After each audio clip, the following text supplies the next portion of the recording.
네, 오늘은 예수님의 십자가의 죽으심을 기억하는 성금요일입니다.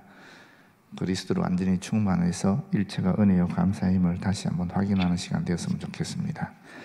네, 오늘의 제목은 우리 목사님 말씀하신 것처럼 기대와 달랐던 즉위식이라는 제목입니다. 이 여자가 예수님께 기름을 붓는 이 사건은 사실 두 종류의 사건이 있습니다.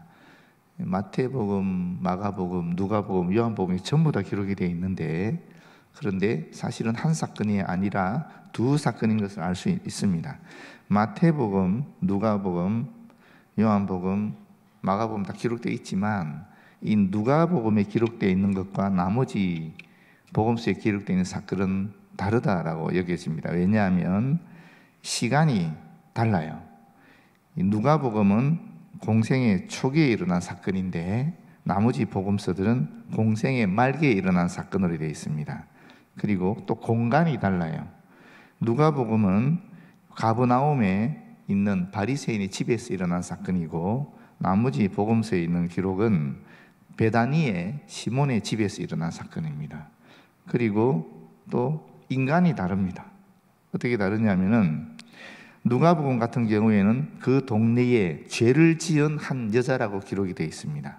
반면에 다른 복음서는 마태나 이 마가는 이름을 기록하지 않았지만 같은 병행 구절인 요한복음은 정확하게 마리아라고 이름이 기록되어 있습니다. 그러니까 다른 사람이죠. 주제도 달라요. 누가복음의 주제는 뭐냐면 이 빚을 탕감하는 그런 주제입니다. 그래서 예수님이 한 사람에게는 500데나리온 빚이 있고 한 사람은 50데나리온 빚이 있는데 누가 빚을 탕감받았을 때 더 감사하겠느냐라고 그 주인한테 물어보거든요. 바리새인 시몬한테. 그때 바리새인 시몬이 500데나리온 빚 갚은 사람, 탕감받은 사람이 훨씬 더 감사합니다. 그러니까 예수님이 이 여인을 향하여 이 사람이 더 감격한다. 너는 나한테 아무것도 안 줬는데 이러면서 얘기하시는 이야기가 나와요. 그 반면에 이 다른 복음서의 주제는 죽음에 대한 준비, 장례 준비를 하셨다라고 이야기하고 있어요. 그래서 누가복음은 구원에 대한 주제를 다루고 있는 반면에 다른 복음서는 장례에 대한 주제를 다루는데, 특별히 누가복음에서는 내 죄 사함을 받았다, 내 믿음이 너를 구원하였으니 평안히 가라, 이런 형태로 말씀하고 있습니다. 또 정확하게 말하면 머리에 향유를 부은 것은 이 마가복음, 요한복음, 마태복음이고요. 반면에 누가복음은 사실은 이 발에 부은 것으로 나옵니다. 그래서 이런 차이점이 있기 때문에 이건 전혀 다른 사건이다 라고 보시는 것이 좋습니다. 사실 이 보면 좀 헷갈리거든요. 근데 사건 자체가 다르다. 초기에서도 이런 일이 있었고 또 말기에도 이런 일이 있었다, 이렇게 보시면은 또렷해질 것입니다. 본문을 보겠습니다. 예수께서 베다니 나병 환자 시몬의 집에 계실 때에 라고 되어 있죠. 이 시몬이 누굴까? 나사로와 매우 밀접한 관계에 있는 사람인 것은 확실하죠. 그런데 정확하게 누군지는 모르지만 나사로의 부친이라 하는 의견도 있고, 또는 나사로의 동생들인 마르다나 마리아의 남편이다 하는 의견도 있고, 또는 나사로의 친구다 하는 의견들도 있지만은 정확하게는 알려지지 않습니다. 그런데 이게 사회적으로부터 격리되는 것이 나병이잖아요. 그럼에도 불구하고 지금 집에 있다는 소리는 원래 나병 환자였는데 예수님에 의해서 고침받은 사람이 아니겠느냐, 이렇게 추측할 수 있습니다. 그리고 여기 집에 계실 때 되어 있는데 이게 언제냐면은 요한복음 12장에 보게 되면 6월절 엿새 전으로 기록이 되어 있습니다. 그런데 지금 이 마태복음, 지난번에도 말씀드린 것처럼 마태복음 주제별로 묶어서 기록을 했거든요. 사건의 순서대로 기록한 것이 아니라. 그러다 보니까 마태복음에서 꼭 이게 예수님 최후의 만찬하기 전에 이 사건이 있은 것처럼 묘사가 되고 있지만 실제로는 6월절 전에, 그러니까 엿새 전, 예루살렘 입성하기 전에 일어난 사건이라고 보시면 되겠습니다. 7절에 한 여자가 매우 귀한 향유 한 옥합을 가지고 나와서 식사하시는 예수의 머리에 부으니, 이렇게 되어 있죠. 여기 한 여자는 요한복음 12장 3절에 보게 되면 마르다의 자매, 나사로의 누이인 마리아이다 하게 정확하게 되어 있고요. 그러면 왜 요한복음에는 이름이 기록이 되어 있는데 마태복음이나 마가복음에는 한 여자라 그랬는가? 그것도 간단합니다. 이 마태복음이나 마가복음 기록할 당시만 해도 마리아나 또 마르다나 이런 사람이 살아있었을 때예요. 그렇기 때문에 이 종교 지도자들부터 여전히 언제 죽을지 모르는 그런 위협을 받고 있는 상황이었다라고 보면 되는 거죠. 근데 요한이 복음서를 기록할 때가 되면 이미 마리아나 마르다나 나사로가 다 죽었을 상황이기 때문에 실제 이름을 거론한다 할지라도 크게 문제가 없는 거죠. 그렇게 보시면 되겠습니다. 여기 매우 귀한 향유라고 되어 있는데 이것은 인도의 히말라야 지역에서 기생하는 그런 나무의 뿌리에서 얻은 감송향유라고 얘기합니다.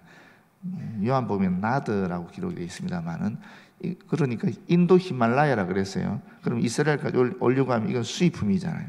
굉장히 비싼 거죠. 엄청나게 비싼 거죠. 그러니까 아주 비싸고 수입품이라서 희소했습니다. 그래서 당시에 이 향유는 높은 사람들이나 귀인들에게 드리는 그런 선물로 사용됐다고 합니다. 여기 기록되어 있듯이 이것은 300데나리온 정도 된다 그러니까 이 300데나리온이 얼마 정도 될까요? 300데나리온. 노동자의 하루 임금이 한 데나리온이니까 노동자들이 1년 임금이라고 볼 수 있잖아요. 우리 2024년에 고용노동부에서 최저임금을 시급 9,860원으로 잡았어요. 지금 현재 우리나라에서 최저임금이 노동자 최저임금이 9,860원이니까 최저임금으로 계산해 보니까 이게 하루 8시간 기준으로 하면 하루 78,880원이 되고요. 그걸 한 주에 40시간 정말 법적으로 제일 작은 시간 노동한다고 했었을 때에 한 달 동안에 206만 740원이더라고요. 최소한 한 달에 받는 최저임금이 206만 740원. 이걸 1년으로 계산하면 11을 곱하니까 2,472만 888원이에요. 향유 한 해에 2,500만 원 정도 되는 거잖아요. 엄청 비싼 거 아닙니까? 지금도 그런 게 있나요? 한 요만한 향유라 그랬을 때 이게 한 2,500만 원 정도 되면 안 비싼 건가요? 지금 시대 얘기해도? 제가 향수 값을 몰라가지고. 근데 하여튼 엄청난 비용이잖아요. 그죠? 2,500만 원 정도 되니까. 그런 것을 깨뜨렸다라는, 깨어서 부었다는 거. 여기서 머리에 부었다는 말도 위에서 내리 붓다라는 말입니다. 그래서 마리아가 예수의 머리에 향유를 단번에 위에서부터 아래로 흘러내리도록 그렇게 부어버렸답니다. 그래서 머리에 부어진 향유가 몸을 타고 발에까지 흘러내렸다라는 이야기를 지금 하고 있습니다. 우리가 여기서 확인할 수 있는 것은 뭐냐면 이 마리아의 위대성이라고 하면 위대성이겠죠. 당시 유대 사회에 있어서 이 여성의 머리털은 그 여인의 인격을 상징한다라고 얘기해요. 근데 마태복음 12장 3절에 보게 되면 예수의 발에 붓고 자기 머리털로 그의 발을 닦으니 향유 냄새가 집에 가득하더라라고 되어 있거든요. 근데 우리 마태복음은 머리에서 붓고 요한복음은 발에 붓고라고 되어 있는데 머리에서 부은 이 향유가 흘러내려가서 발에까지 갔으니까 그것을 마리아가 자기 머리털로 꼭 어떻게 생각하면 화장품 얼굴에 바르듯이 그렇게 발을 머리털로 문질렀다라는 건데 향유를 가지고. 근데 이 머리털이 의미하는 게 굉장히 그 당시에는 있더라고. 이 머리털이 여자의 인격을 상징한다라고 얘기합니다. 그래서 이 머리털을 가지고 예수님의 발을 닦았다라는 것은 전 인격적으로 헌신했다는 말도 되고 또 어떻게 생각하면 굉장히 수치스러운 것을 행했다라고 볼 수 있다라는 겁니다. 그래서 이것은 단순한 헌신이 아니라 정말 이 하나님 예수님께 자신의 온 마음을 드리는 그런 굉장한 마음을 드린 헌신이다라고 볼 수 있는 겁니다. 그래서 사실 주님께서 이 향유가 정말 비싼 건데 이 비싼 향유를 주님께 드렸기 때문에 칭찬하신 것이 아니라 사실은 이와 같이 그 마리아의 마음 속에 있는 그런 정성을 기쁘게 받으셨다라고 생각할 수 있는 것입니다. 8절에 보면 그러나 그 제자들이 그러나 그 제자라는 말은 없죠. 그러나 원어에 보면 그러나라는 말이 있어요. 그러나 그 제자들이 보고 분개하였다라고 얘기하고 있죠. 이 제자들이 누군가? 이 제자들은 다른 복음서에 보게 되면 가룟 유다의 주도로 제자들 중에 몇 사람이 동조했다라고 알려져 있습니다. 무슨 의도로 이것을 허비하느냐? 이것을 비싼 값에 팔아 가난한 자들에게 줄 수 있었겠도다. 그러니까 이 제자들은 너무 아까운 거예요. 이게 엄청난 비용이니까 2,500만 원 정도 되는 엄청난 비용이니까 이것을 가지고 뭘 할 수 있으면 더 좋을 건데라고 생각할 수 있는데, 그런데 또 요한복음 12장 6절에 보게 되면 다른 이야기를 합니다. 이 비싼 값에 팔아 가난한 자들에게 줄 수 있었겠도다. 긍정문이잖아요, 그죠? 근데 사실 원어적으로 보면 이게 다 수동태로 되어 있어요. 그래서 이걸 정확하게 해석하면 이렇게 됩니다. 그것이 팔려지고 주어질 수 있었을 것이다, 이런 뜻이. 그럼 무슨 말이 있냐면 이 향유를 누군가에게 맡겼을 때 그 맡긴 자에 의해서 이게 팔려지는 거죠. 그리고 나서 가난한 자들에게 주어질 것이라는 겁니다. 그럼 누가 이 향유를 팔겠어요? 마리아가 파는 게 아니잖아요. 마리아가 누구한테 줘서 이 향유를 파는 거예요. 그럼 이 사람이 그걸 가지고 또 가난한 사람께 나눠준다는 거거든요. 마리아가 나눠준다는 게 아니죠. 누구겠어요? 요한복음 12장 6절은 정확하게 가룟 유다다, 이렇게 얘기하고 있습니다. 가룟 유다가 이렇게 말한 것은 가난한 자들을 돕기 위한 생각에서가 아니라 그 돈을 훔치기 위한 의도였다라고 기록하고 있어요. 10절에 보시면 예수께서 아시고 그들에게 이르시되 너희가 어찌하여 이 여자를 괴롭게 하느냐? 그가 내게 좋은 일을 하였느니라. 예수님께서 아셨습니다. 무엇을 아셨을까요? 첫 번째는 제자들이 화를 내고 있다는 그 사실을 아셨습니다.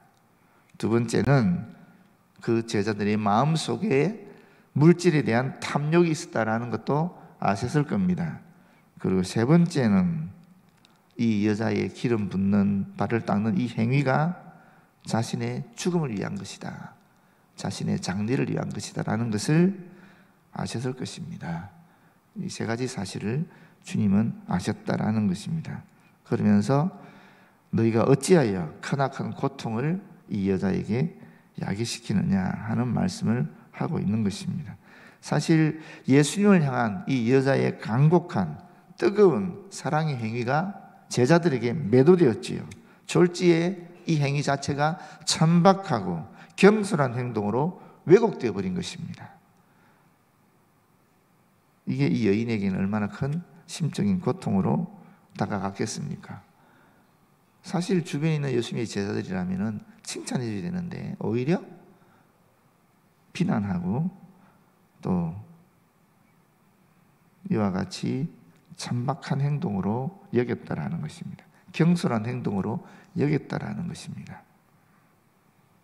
그런데 예수님은 그가 내게, 나를 위하여 라는 뜻이죠. 나를 위하여 좋은 일을 하였다라고 말씀하시는 겁니다. 여러분, 여기 좋은 일이 뭐겠습니까? 좋은 일. 사람들이 보기에 마리아가 매우 귀한 향유를 깨뜨렸습니다. 향유 옥합을 깨뜨렸습니다. 그리고 예수님 머리에 그리고 발에 부었습니다. 이것은 사람들이 보기에는 향유를 허비하는 것이었습니다. 매우 아까운 것이었습니다. 그러나 예수님은 칭찬하셨습니다. 사람들이 보기에는 안 좋은 일로 보여도 예수님이 보기에는 좋은 일로 보인 것입니다. 자기의 가장 귀한 것이라도 예수님을 위해서 깨뜨리고 바친 것은 칭찬받는 가장 좋은 일이었다는 것입니다. 우리가 교회에서 좀 생각을 조심할 필요가 있다고 여겨집니다. 말을 조심할 필요가 있다고 여겨집니다. 내가 볼 때는 어리석은 행동일 수 있고 겸손한 행동일 수도 있습니다. 그러나 하나님이 보실 때에 그 행위를 한 사람의 마음에 주를 향한 진실한 마음이 있다면 우리가 볼 때는 경솔하고 우리가 볼 때는 좀 어리석은 행동을 할지라도 하나님은 그 행위를 기쁘게 받아주신다는 겁니다. 오히려 칭찬하신다는 겁니다. 그러니까 우리가 교회에서 일어나는 일들 중에 그렇게 쉽게 판단하거나 또 말을 하는 것은 조심해야 되지 않을까 그렇게 여겨집니다. 그리고 또 한 가지 생각할 게 있습니다. 오늘이 성금요일인데 이제 수년주간이 며칠 남지 않았잖아요. 우리가 정말 주님 앞에 무엇을 드리면 또는 주님 앞에 어떠한 마음을 가지면 주님이 기뻐하시고 즐거워하실까? 그걸 한번 생각해보는 시간이 되었으면 좋겠습니다. 내가 가진 제일 값비싼 향유가 무엇일까? 내가 주님 앞에 드릴 수 있는, 이 마음을 드릴 수 있는 나에게 있어서 가장 귀한 것은 무엇일까? 그걸 생각하시고 주님 앞에 드림으로써 장차 오실 주님의 재림을 향기롭게 준비하는 그런 저와 여러분 되었으면 좋겠습니다. 11절 말씀입니다. 왜냐하면 하는 말이 앞에 있습니다. 왜냐하면 가난한 자들은 항상 너희와 함께 있거니와 나는 항상 함께 있지 아니하리라. 이 세상이 지속되는 한 가난한 자들은 계속 존재할 것입니다. 그렇기 때문에 그들을 구제할 기회가 주어져 있다는 것입니다. 그러나 지금 예수님은 이제 며칠 있지 않아서 이 세상을 떠날 것이기 때문에 예수님께 향유를 부은 여인의 행동은 더 시급하고 가치 있는 편을 택한 그런 결과다라는 말을 하고 있는 것입니다. 실제로 신명기 15장 11절에 이런 말씀이 있죠. 땅에는 언제든지 가난한 자가 그치지 아니하겠으므로 이 가난의 문제는 해결할 수 없다라는 것입니다. 그럼 어떻게 해결할 수 있겠어요? 그 가난한 사람을 도우면 되는 겁니다. 우리가 도우면 되는 거죠. 그래서 그 뒤에 보면 내 땅 안에 내 형제 중 곤란한 자와 궁핍한 자에게 내 손을 펼지니라. 가난의 문제 해결될 수 없고 항상 있게 되어 있는데 이걸 해결할 수 있는 그나마 유일한 방법은 내가 도와주는 것이다. 이런 얘기를 하시는 거죠. 12절에 보게 되면 이 여자가 내 몸에 향유를 부은 것은 내 장례를 위하여 함이니라. 장례는 본래 죽은 후에 매장 준비를 가리키는 것이거든요. 사실 죽은 후에 하는 게 기름을 이렇게 붓고 이렇게 하는 것인데 예수님은 사실은 죽은 이후에 기름 부음을 받지 못했다라고 기록이 되어 있어요.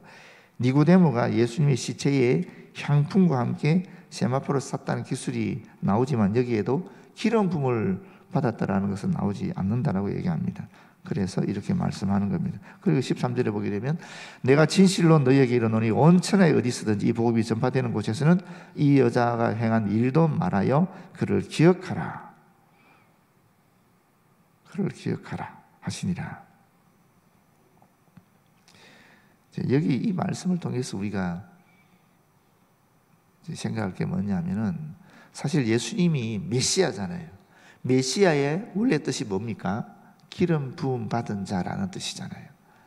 근데 여기 기름 부음 받은 사건이 기록되어 있는 거예요. 여기에. 사실 이 기름 부음 받는 행위는 왕이나 제사장이나 예언자들이 즉위식을 할 때 왕으로 치면 대관식이죠. 제사장이나 예언자들 같은 경우는 즉위식이죠.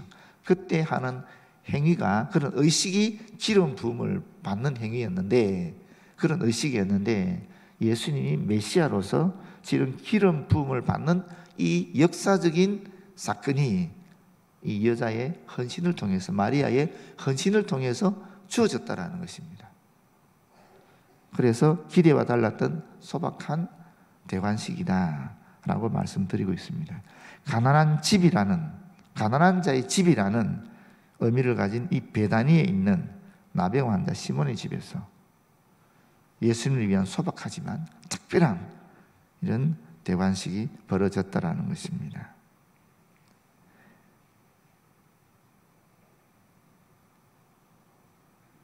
단지 이 마리아는 그 누구의 눈치도 보지 않고 그 어느 것에서도 관심을 가지지 않고 오직 예수님에게만 집중해서 자신에게 있는 가장 귀한 것을 드렸을 뿐인데 그것이 주님의 복음이 전파되는 모든 곳에 영원토록 기억되는 놀라운 사건이 되었고 뿐만 아니라